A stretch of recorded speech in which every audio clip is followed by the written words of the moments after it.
Uummanni Oromoo haa galatoomani wallahi. Oromoon tiyya baay'ee takka wallahi laazim wal jaalatti na jaalatti kanaafuu Oromoo tiyya tana rabbiin oliin isii adeemu warroota biyya ormaa keessa jirtanis rabbiin nagayaan isin dalagachiisee biyyatti isin galchu warroota hawwii biyya biraa qabdanis amma fakkeenyaaf sanii maadhaamtame amma fakkeenyaaf biyya Ameerikaa fa'aa biyya Awurooppaa fa'aa kana deemuu namni keenya numa barbaadaan numa fedhee namu bakka isin yaadda rabbi isin geessu.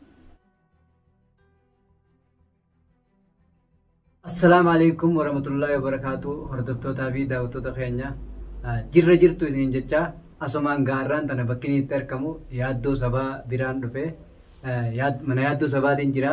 Yaaddoo sabaa waan inni keessa ture quba qabdanii gartee mana hidhaa ture ilmaan isaatii fi inni saddabaanee turanii haati mana isaatis biraan jirtu ammallee hin jirtu akkasuma ilmaan guyyoo inni hidhaabee san ilmaan isaa fudhattee gartee qottee isinis akkasumas ilmaan isaaniis qalee gartee qilleensa irratti sarkeetiin jira biratti deebi'ee baga gammaddee baga rabbi nagayaan hidhaa si baasee jechuuf hin irraa yaaddoo sabaa bira dhufee yaaddoo sabaa mee daawwattoota najjaashituuf kana siif guyyaa duraati atuu chaayinaala khayyaana irratti argamuun mee salaami daawwattoota kiyya kana. Assalamu alaikum warahmatullahi wabarakatuh.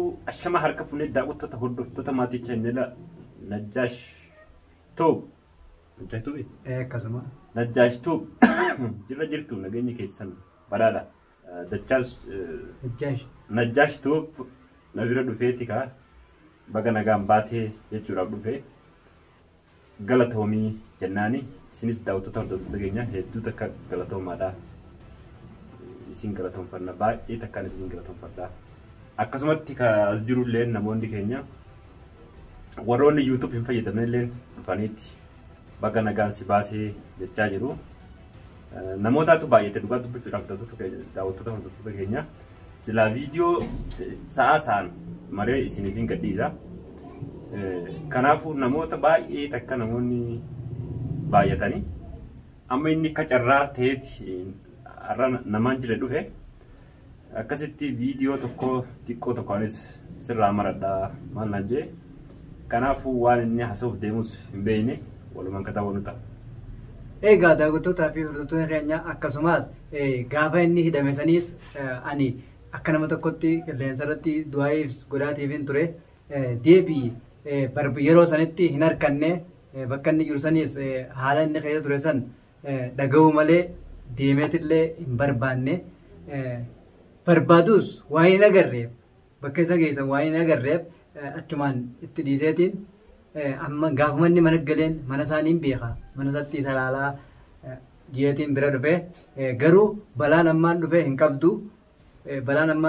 qabdu inni kun nama guddaa nama saba isaatiif illee yaaddoo sabaa jaama maqummaan isaatu yaaddoo sabaa jaama yaaddoo sabaa kun namni sabaaf hojjetu ati niis ni miidhama waa hedduu nama dhufa bu'aa bahii hedduu kee dabarteeti wanna taataa sababiitiif rakkachuun illee waan bareedaadha.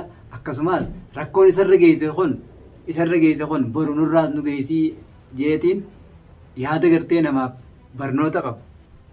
Innilleen obsa qabu nama obsa qabu tokko obsa isaasan maashaallah irraa jeetiin jira. Tole gaa daawwattoota hordoftoota keenya najjaash ka galatoomu yoo si barbaade sin arkuu jedhe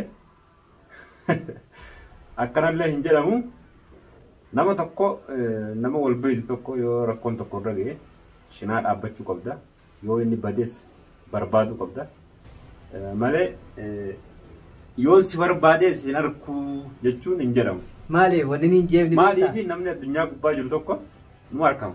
Ni argamaa dhugaadha.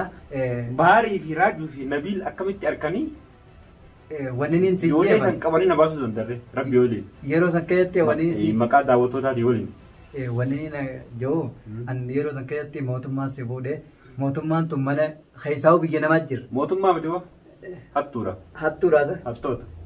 Biyya namaa tana keessa waa hedduu jira silaa biyya teenya taate qabalee akkasii geessanitti si beeka.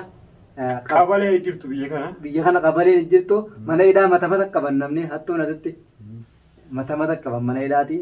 mata jira kanumaafuu bakka si geessan san hin argamne torbaan tokko moo lama ta'a. Beeti guyyaa meeqa nama barbaadde jira? Ani guyyaa sadii buleetiin dhagee xiyyaafoo. Annan barbaadne. Guyyaa sadii buleetiin dhagee guyyaa sadii sanitti deeme naannoo mana kee kanallee dhufe mana hin jirtu. Karaas erga dhuftee na barbaaddee maal jette maaliif guyyaa guutuu miti sa'aatii tokko namaaf cinqamuun waan guddaadha. Anis beekaaniin kanas dubbadde malee humaa miti. Na barbaaddee jirtaa warruma na barbaade keessatti atillee ramadamtaa? Si barbaannaan hundi dhufee amma manattuu dhufee baga rabbi nagaan si galchee jeeriin amma viidiyoon irraa marachuu dhufte malee. Kanaafuu kalaasanillee dhiifama sii godhe. Laabumaan akkaan qabuuta xiyyaati. Garuu ijoollee ta'es rabbiin gartee baga si bira deebisee haadha mana keetii nagaan galchi nagaan mana deebisee Oromoon akka itti siimu mukni baalaan bareeda. Illee ammallee ililliin haadharra bareeddii. Haadharraa buunaan? Haadharraa buunaan matattee baddee. Kanaafillee ilmaanillee haadhumaa wajjin bareedanii isinuma kanaahu rabbiin gartee warra nagayaa isinaa godhu. Aamin aamin aamin Allahu aamin. Warra nagayaa isinaa godhuun siin jaa. Aamin. Dhaamsa kana faadhaan sii qabaanii sarraa. Atis bareedaadha waan bareedaa fiddee tokko farratti du'aayi maallaqaa hin argamne dhugaatee naaf godhaa jirta. Hedduu takka galatoomii siin jedhillee. Dhugaadha. Garuu ammoo ani namni waanuma feetu jijjiire daawwattoota hordoftoota keenya Oromoon fayyaduni. Wallaahi laaziim an Oromootii tana waan hin jiru hin qabu. Maaliif na gammachiisan. An dhugaan seenee mana hidhaa kan keessaa ba'ee wayitaan dhufee intarneetii mobaayila kiyya banu. Mobaayila kiyya raadiyoo bira ture. Isa bira ture dhugaadha. Yeroo ani intarneetii banu sagalee qofti WhatsApp irratti kan argame 1,100 meeqa caala. Uummanni Oromoo haa galatoomanii wallaahi. Oromoon tiyya baay'ee takka wallaahi laaziim wal jaalatti na jaalatti.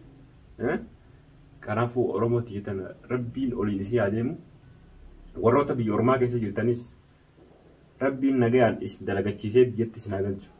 Warroota hawwii biyya biraa qabdanis amma fakkeenyaaf sanii maadhaan tame amma fakkeenyaaf biyya Ameerikaa fa'aa biyya Awurooppaa fa'aa kana deemu namni keenya numa barbaadaan numa fedhee namu bakka isin yaadda rabbi isin geessu wallaahi laazim ka biyyatti galuu barbaadus dalagatee jechuudha. Nagaa biyyatti satti rabbisaa galchu gufaata malee isin jenna Oromoo teenya hedduu takka galatoomaadha nu boonsitanii na boonsitanii rabbi isin haa boonsu. Maashaallah isaanillee gartee uummanillee si jaalatanii daawwattootaa fi hordoftoonni reetillee yeroo hedduudha si cinaa dhaabbatanii yaadaan si gargaaran asumaan warreen yaadaan si gargaaranii fi warreen qaamaan dhufanii baga rabbi si baasisiin jaan hundinuu haa galatoomanii jaa uummanni Oromoo miliyeenaan jiranii miliyeenaara rabbi haa godhu isaanumaa hoddommeessee kan hoddommeessan hundi keessin jette kan Oromooni guutuu addunyaarra isaan haa baay'isu. Guutuu addunyaarra isaan haa baay'isu maaliif jennaan uummanni Oromoo dhugaadha rakkoo fi bal'oo hunda waliin qooddata namni akka Oromoo kun gaarii hin jiru addunyaa irra rakkoo fi bal'oo isaanii waliin qooddatan uummata gartee Oromummaa isaaniitiif quuqama guddaa qaban dhugaa akkuma ta'etti uummata akkanaati uummanni Oromoo kuni kanaafuu qilleensa irratti anuu hedduun gammadee waa'ee keetii san noggaa gartee akkasitti cinaa dhaabbatanii yaadaan yaaddoo deemaa baasa niin harka komantii illee niin dubbisa telefoona kee raajuu harkaa qaba akkuma ta'etti dhugaadha komantii viidiyoo ta'e raajuun viidiyoo irratti haasee raajuun noggaa gadhiisu komantii irratti yaaddoon kun miskiina yaaddoo kana jala deemaa baasaadha maaliif ustanii namni bilbilaan illee namaan jeellee ni jira jala deemaa barbaadaadha jee akkasumas garuu haa galatooman yaaddoo ati dhuguma saniin miskiinaa nama sabaafis yaaddoo sabaati maqaan keetoo akkanaati daawwattootaa fi hordoftoonni kiyyaas gartee asumaan haas galateeffatanii hin jaanees. Anaa isaan galatoonfata malee isaan hin galatoonfatin baru beeli. Galuu keetiif kaa isaan.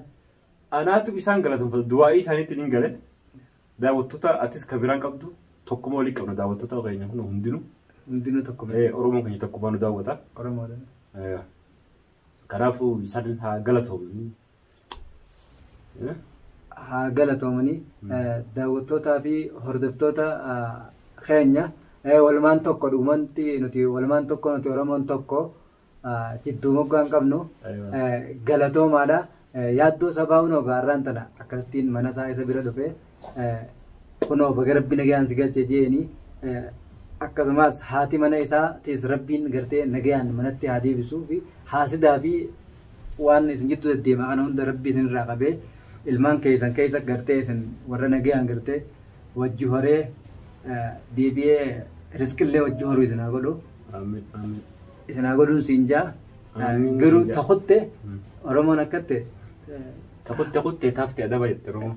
Taafte adaba ammaas taan irraa baratta ammaas takutterraa waa baratta. Takutterraa waa baratta ta fuula duraatiif barnoota namaaf taati irraa waa baratta badii fi waan nama dhufaa tana hogguma ibiddi jette Oromoon abbaarra bu'ee gubaa hogguma sit dhufe waa hunda garta nama kanaa'uu hin bartu akkas malee rakkoo seentu malee.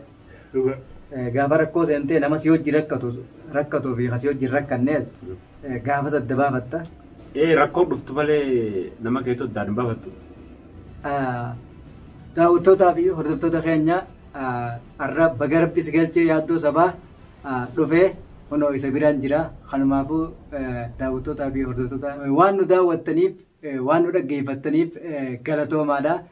Baga cinaa dhaabbattan Oromoodha.